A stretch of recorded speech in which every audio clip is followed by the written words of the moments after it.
Hi everybody, I'm Clayton, the CTO over at Dimagi, and I want to talk to you about something I've been struggling with lately.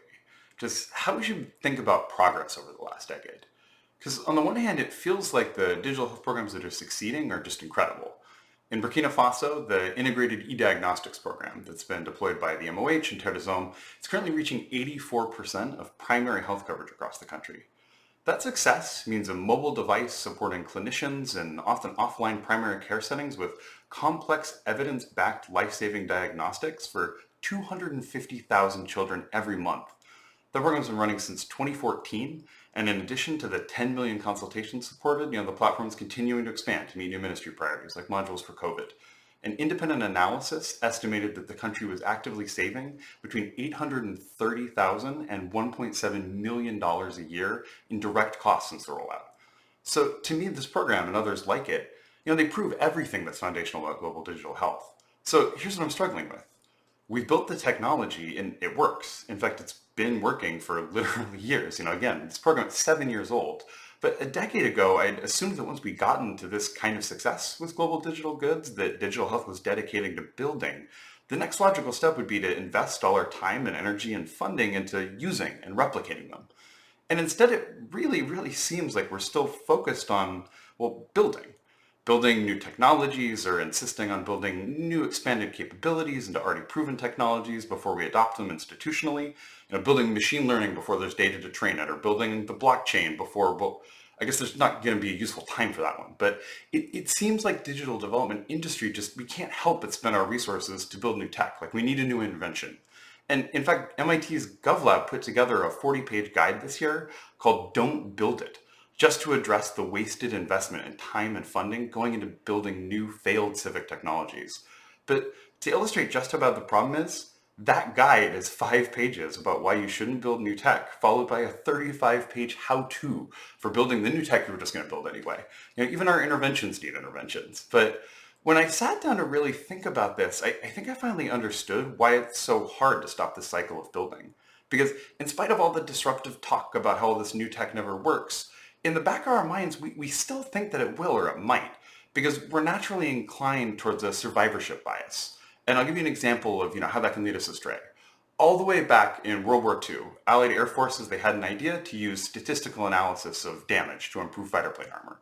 So the military plotted out all the places on the planes where the returning from combat had taken hits. And they concluded from this data that they should reinforce the areas that they saw were hit the most. But a Colombian mathematician, Abraham Wald, he looked at data and he saw something totally different. And maybe you can see it too. See, Wald was able to see what wasn't there, not what was. That planes were able to return to base to be analyzed because they were able to survive the hits that were seen in the analysis. Planes with evidence of hits in other areas weren't included because planes hit there were shot down. They didn't come back to be included in the analysis of where hits were most dangerous. And this is the kind of crux of survivorship bias, that we're used to drawing conclusions from the examples and the evidence that are left, which we do see, and not the evidence that we don't. And in digital development, what people see are the existing global goods, which have been able to demonstrate that they're able to successfully scale their particular model and approach and its impact, and not the hundreds or thousands of failed investments into systems which couldn't. Most of our planes never came back and still don't come back, but survivorship bias can push us to still draw conclusions from the ones that did and fool ourselves into thinking that, we can control our own success.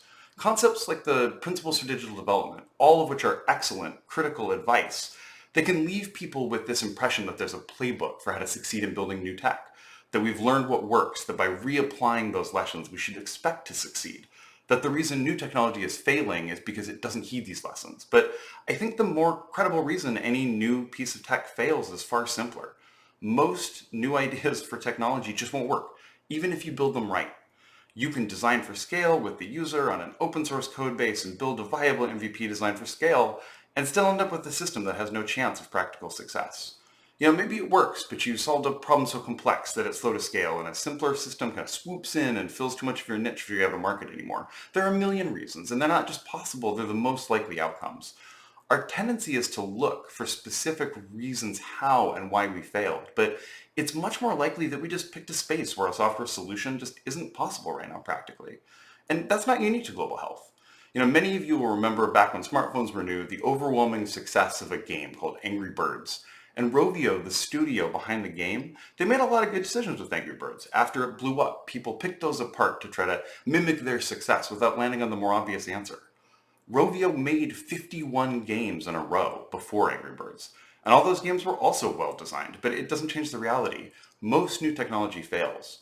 Rovio succeeded not by presuming they could hit the bullseye with their best shot, but by grabbing darts by the handful. Oh, and a quick side note about the banality of impossibility. 2 years ago, Rovio brought in 290 million euro while also announcing they had to take the Angry Birds app, the original one, off app stores because it was consuming too much engineering effort to keep the old app compatible with the rate of change on mobile operating systems. So just keep that one in mind next time you're costing out maintenance for the next open source project that definitely needed to get built. What I think is so powerful about Rovio's example here, it isn't exactly that it gives us a playbook. I don't know about you, but I don't exactly have the budget to go build 50 new systems to hope that one works. But it shows us that we can play the game differently when we expect failure from new technology rather than success. Leaving the question of what should that plan be exactly? And I hate to sound derivative, but we need to start by reaffirming that if we want to be confident that we have the best shot at sustained scaled health impact, we can't rely on the odds of succeeding building something new. We need to find tech that's demonstrated itself at sustaining scaled impact in the area that we're working. Fortunately, this is an objective, we already agree on. I did say these are great advice, but I want to use our new knowledge here to highlight, some changes we can make to our priorities. To make informed decisions, we need concrete evidence, but we expect teams to rely on tools like landscape analysis of different platforms and goods to determine what might be a fit. And these analyses have major limitations for replicating previous successes. They rely on broad views of tools that can be configured in hundreds of different ways with varying success. And the specifics of what we're looking for in evidence are very important. Imagine if, for example, we're looking for a technology to power a frontline app for a national scale nutrition program for the indefinite future. Ideally, the evidence of success from a digital system should come from, well, a national scale nutrition job aid that's been running for a long time and looks like what we want. But in a traditional, broad, shallow analysis of demonstrated success, the evidence for a digital tool fitting these criteria gets pulled from 4 totally different implementations, and it draws a deeply incorrect view of what's been demonstrated.